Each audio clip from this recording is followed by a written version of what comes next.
Institut za historiju Univerziteta u Sarajevu je u 2019. 2020. i prva 3 mjeseca 2021. godine objavio 13 publikacija. Izdali su ukupno 6330 stranica naučnog teksta, od čega su 4 historijske monografije saradnika, 3 su utemeljene na doktorskim disertacijama, 1 na magistarskom radu, 2 zbornika međunarodnih naučnih konferencija, te 2 broja časopisa i drugo. Nažalost, zbog okolnosti pandemije u kojoj živimo, nismo bili u prilici da ravnomjerno i redovno napravimo promocije za većinu pomenutih izdanja. S obzirom na to da pandemija traje, a da pristižu nove publikacije u izdavačkoj djelatnosti instituta, odlučili smo se da napravimo online promocije izdanja koje do sada zvanično u Sarajevu nismo promovisali kako to uobičajeno činimo. Tako ćemo u mjesecu maju, koji je pred nama, upriličiti online promocije za 8 izdanja i emitovati ih na našem zvaničnom YouTube kanalu instituta i zvaničnoj Facebook stranici kako bi se šira čitalačka publika upoznala s novim postignućima bosanske historiografije. Riječ je o zborniku radova Bosna i njeni susjedi u srednjem vijeku, pristupi i perspektive. Kako je rekao, radi se o veoma značajnoj publikaciji koja je nastala na temelju međunarodne naučne konferencije održane u Sarajevu 2018. godine. Zbornik je publiciran 2019. godine u okviru programa obilježavanja 60 godina rada instituta.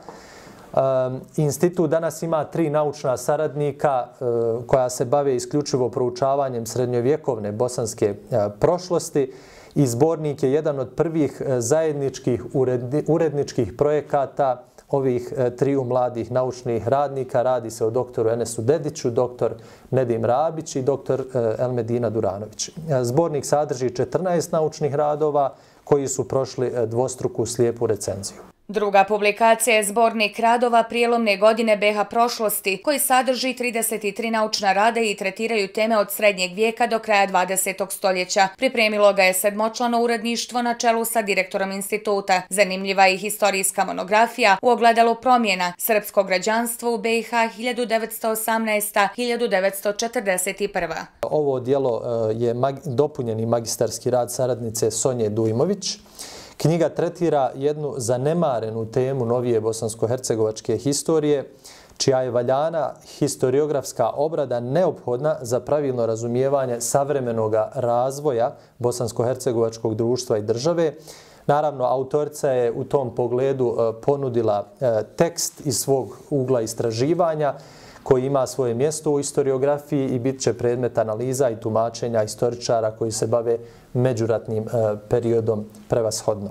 Promovirat će i djelo Branko Mikulić, politička biografija 1965-1989, autorice je Dženite Sarač Rujanec. Riječ je o doktorskoj disertaciji koja prati političku karijeru značajnog političara u Socijalističkoj Republici BiH. Njegova karijera pratila i razvoj tadašnje države, a njegov kraj značio je kraj iste. 5. publikacija je historijska monografija Bankarstvo u BiH u austro-ugarskom periodu autora doktora Muhameda Nametka, kao i memoarska građa Marčin Čerminski, Poljske kolonije u Bosni, uspomene iz misije godine 1902. i odabrana pisma. Ovdje je riječ o putopisu kojega je 1902. godine pisao Marčin Čerminski, poljski misionar, u kojem opisuje poljske kolonije koje su u široj okolini Banja Luke, odnosno u kotarima Banja Luka, Bosanska Gradiška, Bosanski Novi, Derventa, Prnjavor i Tešanj, osnovali poljski doseljenici iz Galicije.